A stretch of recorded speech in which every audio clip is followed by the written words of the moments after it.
संख्याबळ आहे ते कुठे आहे? संख्याबळ हा आपल्या ठिकाणी आहे लोकशाहीमध्ये निवडणुका लढवणं, कारण निवडणुका हा लोकशाहीचा सण आहे, उत्सव आहे। या उत्सवामध्ये विरजन घालण्याचं आणि विकृती घालण्याचं काम भारतीय जनता पक्ष सातत्याने करतोय। त्यामुळे निवडणुका जिंकणं हा वेगळा भाग आहे आणि लोकशाहीमध्ये आपल्या मूल्यांकरता, आपल्या नीतीकरता आणि विचारांकरता लढणं, संघर्ष करणं हा एक भाग आहे। त्यामुळे संघर्षाची भूमिका ही महाविकास आघाडीची आहे। तुम्ही गंभीर आरोप केला की 5 लाख रुपये ऍडव्हान्स देऊन उमेदवार फोडणं सुरू आहे, नगरसेवक करणं सुरू आहे, कुठे हे नेमकं सुरू आहे, माहिती आली? हाताच्या कंगणाला आरसा कशाला केलेला आरोप नाही आहे, तर ही वस्तुस्थिती आहे।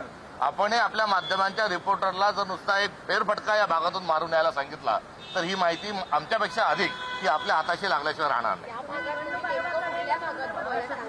संपूर्ण महाराष्ट्रामध्ये मतदारांना पैसा देऊन कुठे पहिले आंब्याच्या ज्या आहेत, आंब्याचे खोके जे आहेत ते दिले, त्यासोबत काही गिफ्ट पाठवले आणि आता थेट पैशाची देवाणघेवाणी सुरू झालेली आहे। नाही, पण सकाळचा तुम्ही म्हणालात की पैशाच्या थैल्या, गोणी आणि सगळं काय काय तयार आहे, तर महाविकास आघाडीकडे काय तयार आहे? महाविकास आघाडीकडे लोकशाही वाचवण्याचा ठाम निर्धार जो आहे आणि संघर्षाची भूमिका तयार आहे। विरोधी जे पक्ष आहेत किंवा महायुतीमध्ये सुद्धा एकमेकांमध्ये सुद्धा कुरघोडी होत असल्याचं दिसून येत आहे। काही ठिकाणी एकमेकांच्या विरोधात मैत्रीपूर्ण लढती करू अशा सुद्धा काही वक्तव्य पुढे येत आहेत।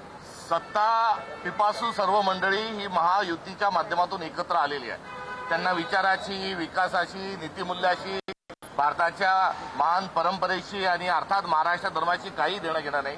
सत्ता सत्ता आणि सत्ता हा त्यांच्यासाठी परवलीचा शब्द आहे आणि हे सत्ता पिपासू एकत्र आल्यामुळे गँग ऑफ ट्रिपल इंजिन सरकार हे सुरू आहे आणि त्यामध्ये हा टोळी युद्धाचा भाग हा याही निवडणुकीच्या अनुषंगाने आपल्याला बघायला मिळतोय। या निवडणुकीमध्ये रायगड ही चुरशीची होताना दिसते। आपल्या इकडनं कोणत्या पक्षाचा उमेदवार त्या ठिकाणी आहे? जागा वाटपात आम्ही आज युबीटीला दिली, ते त्यांचा निर्णय त्याच्या पद्धतीने जाहीर करतील। थँक्यू। विषारी दारूमुळे अनेक जणांचे जीव, कालच्या 3 घटना जर आपण बघितल्या तर मुख्यमंत्री देवेंद्र फडणवीस यांची आम्ही जेव्हा लाच काढतो तेव्हा आम्ही शेलक्या भाषेत बोललो अशा पद्धतीने बोलला जातो। कुठेतरी दरिद्रीसारखे शब्द, दरिंदर सारखे शब्द आम्ही वापरतो तर त्याला शिवीगाळ संबोधलं जातं। मात्र खरंच सांगा की महाराष्ट्रातल्या काल 3 घटना, एका मृतदेहाची जी एक महिला जळाली होती त्या महिलेच्या ऐवजी दुसऱ्याच महिला जळाली असं सांगून त्या मुलीच्या वडिलांना आणि भावाला अटक करून घेतलं जातं, त्यांना पोलीस कस्टडीत ठेवलं जातं, त्यांना 3rd डिग्रीची मारहाण होत होते आणि 10 दिवसानंतर तीच मुलगी येऊन सांगते की मी जिवंत आहे, माझा खून झालेला नाही। जो गुन्हाच झालेला नाही, जी व्यक्ती मृत्यूच पावलेली नाही, तिच्या मृत्यूमध्ये तिच्या वडिलांना आणि भावाला आणून पोलीस कोठडीत डांबल्या जात आहे। हा महाराष्ट्र पोलिसाचा अत्यंत गलथान जो कारभार आहे हा थेट मुख्यमंत्र्यांच्या नाकर्तापणाच्या अनुषंगाने आहे। दुसरी जी घटना आहे, अँब्युलन्स ही मिळाली नाही म्हणून बाळंतीण जी गर्भवती महिला आहे ही हॉस्पिटलमध्ये पोहोचू शकली नाही आणि त्या ठिकाणी एक अत्यंत दुर्दैवी घटना घडली। डिझेल मुबलक आहे असं सांगणाऱ्या मुख्यमंत्र्यांनी या अँब्युलन्सला डिझेल नसल्यामुळे आणि ती महिला वेळीच न पोचल्यामुळे झालेल्या दुर्घटनेच्या अनुषंगाने देखील मुख्यमंत्री देवेंद्र फडणवीसच जबाबदार आहे। तर लॉ अँड ऑर्डरची सगळी ऐसी का तैसी झालेली आहे। महाराष्ट्राच्या अब्रूची लखतरे ती वेशीवर टांगलेली आहे आणि अशा याच्यात पोलीस नावाचा विषय कुठेच नसल्यामुळे हा मृत्यू झालेला आहे। तात्काळ स्वरूपात अशा अवैध व्यवसाय आणि विषारी दारू ज्या ठिकाणी आहे त्या ठिकाणच्या पोलिसांना, त्या ठिकाणच्या ठाणेदारांना, तिथल्या एसपींना, डीवायएसपींना तात्काळ निलंबित करावं।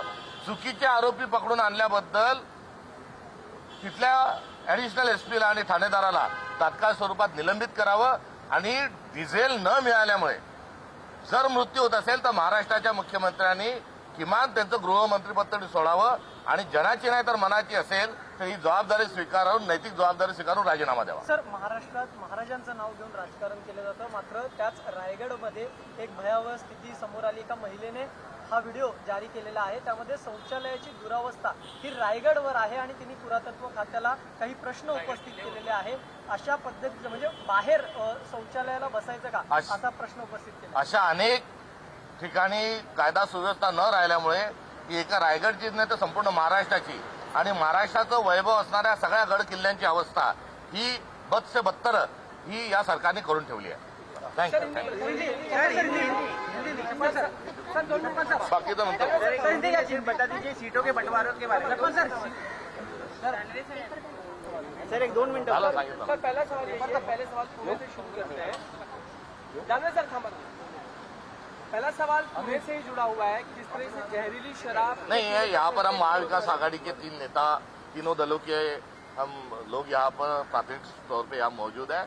मुझे लगता है कि जिस मुद्दे के लिए आए उसी पर बात करना यहाँ उचित रहेगा.